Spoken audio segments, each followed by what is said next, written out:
Abay, sumasagot ka pang lintik ka! Wala kang respeto ah! Ang respeto po ay nakadepende sa tao kung paano niya ito tanggapin. Mulat sa pool, alam kong ayaw niya sa akin. Pero, may respeto pa din ako bilang ina ng asawa ko.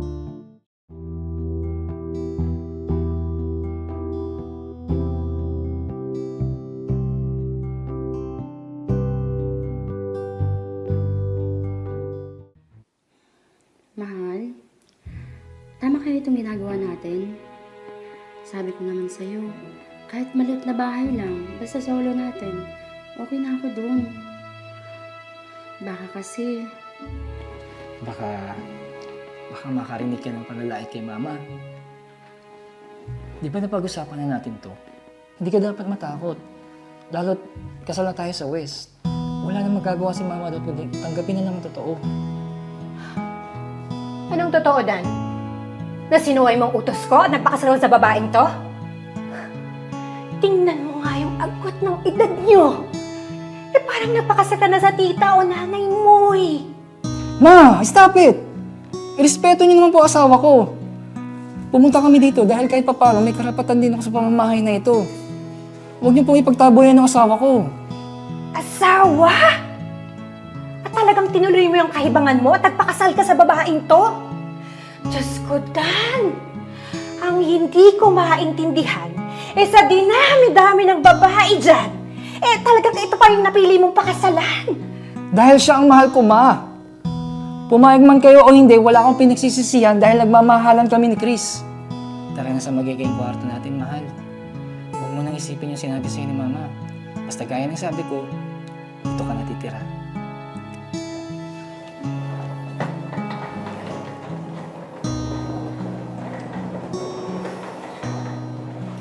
Napakasuwail talaga yung Dan na yun. Ayaw makinig sa akin. Talagang yun talaga yung babae na pinili niyang pakasalan. Bulag yata yung anak ko.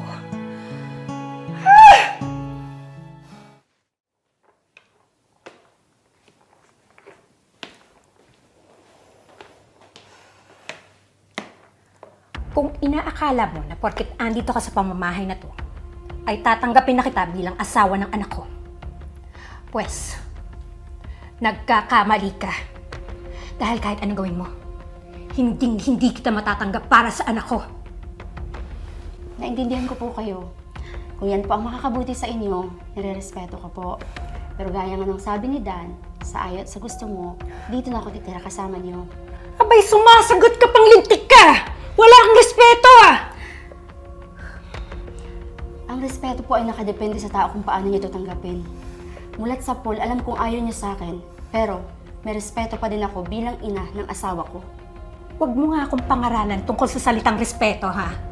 Alam kong ginagawa ko. Sige po, maglalabang muna ako ng damit namin ni Dan. Nakapagluto na din pala ako. Kung gusto niyo pong kumain, mauna na din po kayo.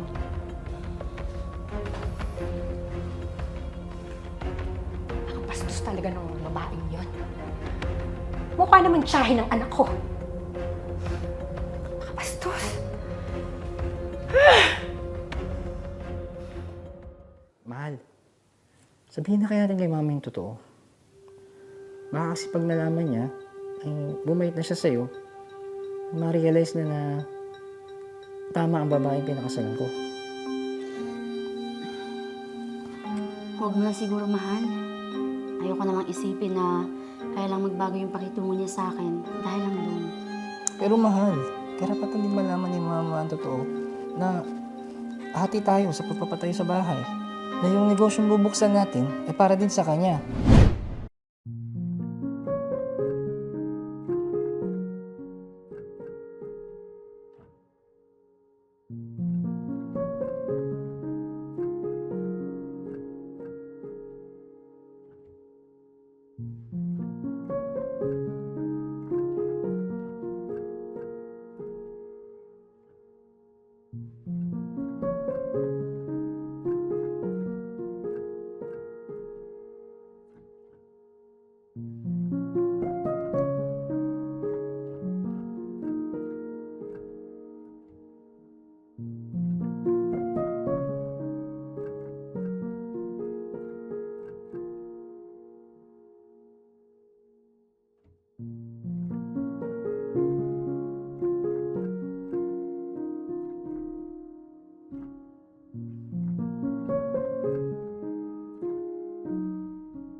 Hindi yun mangyayari, kundi dahil sa'yo.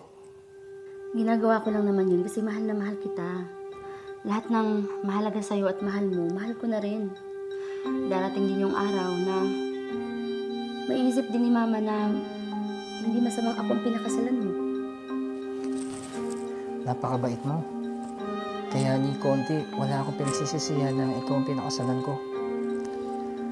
At hayaan mo, darating din ang araw na maiisip din ni Mama na walang mali sa desisyon ko, na tama na ikaw ang babaeng pinakasalan ko.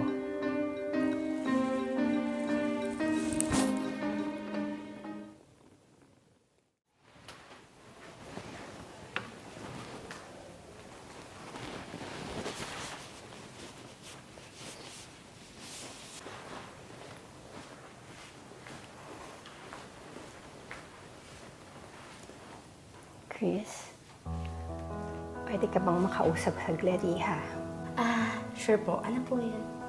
Alam kong hindi naging maganda ang pagkakakilala natin sa isa't isa. Higit sa lahat, hindi naging maganda ang pagtrato ko sa'yo. Pero sa ngayon, napagtanto ko na hindi pala ako ang dapat na masunod dito kung hindi ang anak ko. So, ibig po bang sabihin nito? Tanggap niyo na po ako bilang asawa ng anak niyo? Una, hindi dahil sa nalaman ko ang totoo kaya biglang nagbago ang trato ko sa'yo. Siguro, ito na yung tamang panahon para mas makilala kita, Iha. Hindi ko po mag-gets. Ano po yung tinutukoy niyong totoo?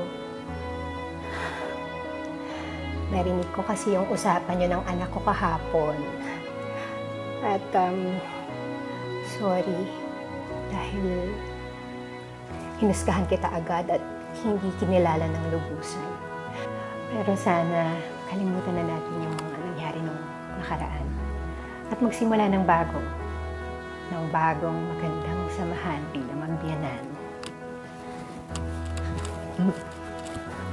Ma! Tama ba yung narinig ko? Tinatanggap niyo na po si Chris? Oo, anak. Dahil naisip ko na imbes na hinahadlangan kita sa gusto mo, ay suportahan na lang kita, di ba? Tama po, Ma. Kung kikilalanin niyo na po siya ng mabuti, ay malalaman niyo napakabuti po niyang tao. Oo, anak. Damdam ko naman yun. Kaya mula ngayon, hindi na ako tututol sa pagsasama ninyo. Salamat po, Ma. Salamat po.